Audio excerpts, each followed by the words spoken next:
मैं बिल्कुल ठीक हूँ, लेकिन एक चीज़ है जो मुझे बार बार परेशान कर रही है। वो क्या? मुझे अजीब लगा जब मैंने आपके चेहरे पर खून देखा। ये क्या? अरे नहीं। क्या आपको मारा गया था?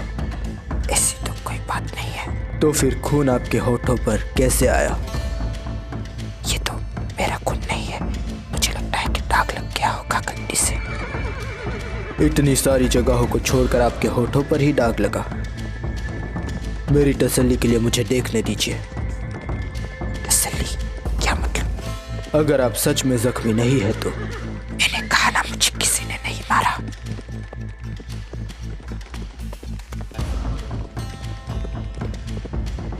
मुझे भरोसा नहीं हो रहा। क्या? क्या? अपना मुंह खोले।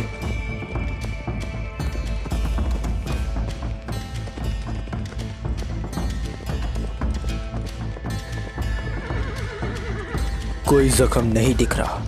अच्छी बात है, अब हम चल सकते हैं। मैंने कहा था इससे कि मैं ठीक हूँ। लेकिन आप वहां पर अकेली क्यों गई थी? आपके मुहाफिज कहाँ थे? कमांडर वेरोस मेरा इंतजार कर रहे थे, लेकिन अचानक से वो रूपपोश हो गए। अरे नहीं, कमांडर वेरोस वो वही है, वो वही है। मुझे वापस जाना होगा। कहाँ? वहाँ?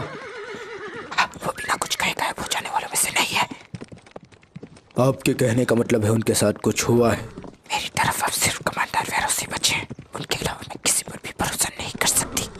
हमें वापस जाना होगा। उन्हें ढूंढने बगैर वापस नहीं जा सकते। अगर उन्हें कुछ भी हो गया तो इस बार मैं बर्दाश्त नहीं कर पाऊंगी। फिर तो ये जरूरी है। मेरे सरदार, तुम में से एक वापस जाओ और जाके फार्मस से कहो कि अरसक के कमांडर को ढूंढे। समझ गया मेरे सरदार? शुक्रिया आपका। मैं बस वही कर रहा हूँ जिसकी मैंने कसम उठाई थी। ये लम्हा मुझे बहुत सुकून दे रहा है। वो जानता है मैं उससे कुछ छुपा रही हूँ, फिर भी वो मेरी बात सुनता है। उसने ये भी देखा कि मेरे मुंह पे चोट तो नहीं लगी। वो सब करता है जो उसे करना चाहिए। मेरा ख्याल रखता है। क्या हम दोनों कभी सच्ची मोहब्बत से बंध पाएंगे?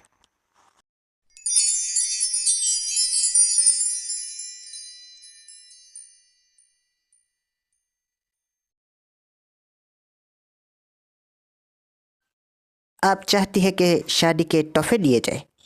ये तो सही सी बात है। लेकिन उन्होंने तो कहा था कि उन्हें कुछ भी नहीं चाहिए। मुझे नहीं लगता कि आपको खुद को थकाने की ज़रूरत है। उन्होंने कहा था कि वो शादी का सारा खर्चा उठा लेंगे, लेकिन तोहफे तहफ़ उसकी जिम्मेदारी में नहीं आते। मुझे नहीं लगता कि इसकी ज़रूरत है, लेकिन इससे बोझ भी बढ़ जाएगा। कुछ भी कहे, मैं नजरअंदाज नहीं कर सकती। मंगनी के दौरान जो उन्होंने पैसे दिए थे, उसके बाद उन्हें कुछ तो लौटा नहीं पड़ेगा। कुछ ऐसा तोहफा देना होगा जो नोक की पिछली शादियों के शाह निशान हो। असल में बात यह है कि जिस संदूक की आप बात कर रही है उसमें अब बहुत कम सिक्के बचे हैं। क्या मतलब है? हम कितना खर्चा कर चुके हैं अब तक?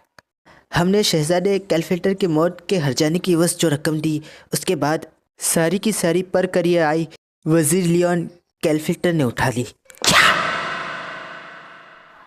आपको नहीं पता था क्या? शहजादी की मौत के बाद उनको इमदाद तो देनी ही थी। नदियाँ सूख चुकी है और भूखे से लोग मर रहे हैं, और शहजादी आप। मैं कैसे भूल सकती हूँ? मेरे अब्बा की मौत के बाद मैं अकेली पड़ गई। मेरे पास फ्रैम्पर्ट और कमांडर वेरोस ही थे। वो दोनों मेरे अब्बा के भरोसेमंद मुखातिम हैं। नदियाँ सूख चुकी है और पौधे भी। हर तरफ लोग भूख से मर रहे हैं। एक भी कुलीन उनकी मदद के लिए नहीं आया, और वजीर कैलफिल्टर दिए हुए पैसों का मुतालबा कर रहे हैं। यहाँ तक कि एक बच्चा भी ये जान जाएगा कि वो कितने घटिया और मतलबी है। मैं इसे कभी तस्लीम नहीं कर सकती। मैं अपना सब कुछ लौटा दूंगी, लेकिन कोई ना कोई रास्ता निकाल के रहूंगी। लेकिन मैं अब क्या कर सकती हूँ? मेरे पास लौटाने के लिए भी कुछ नहीं।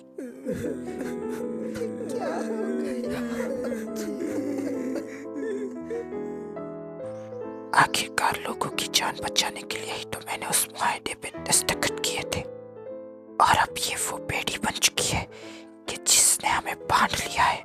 तो मुझे बताने की सहमत करेंगे क्या, किसने मुझसे पूछे बगैर उन्हें ये सब कुछ दे दिया? शहजादी, उनसे लिया कर्जा तो हमें वापस लौटाना ही था ना। मैंने तो बस मुआहदे की पासदारी रखी है। पासदारी भाड़ में गई।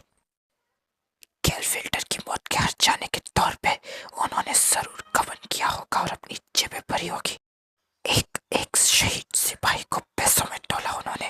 उन जैसा अमीर खानदान तो है, उन जैसे अमीर खानदान से तो कहीं अच्छा है गरीब खानदान से रिश्ता जोड़ना।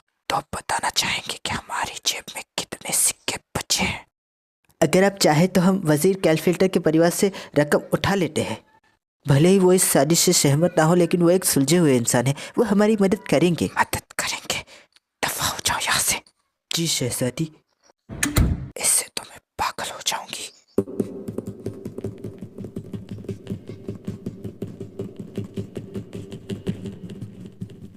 वो मुझे कितनी बेशर्म लड़की समझेंगे। इतने पैसे लेने के बावजूद मैं उन्हें एक तोहफा नहीं दे सकती। अब तो मेरे पास कुछ भी नहीं बचा बेचने के लिए भी।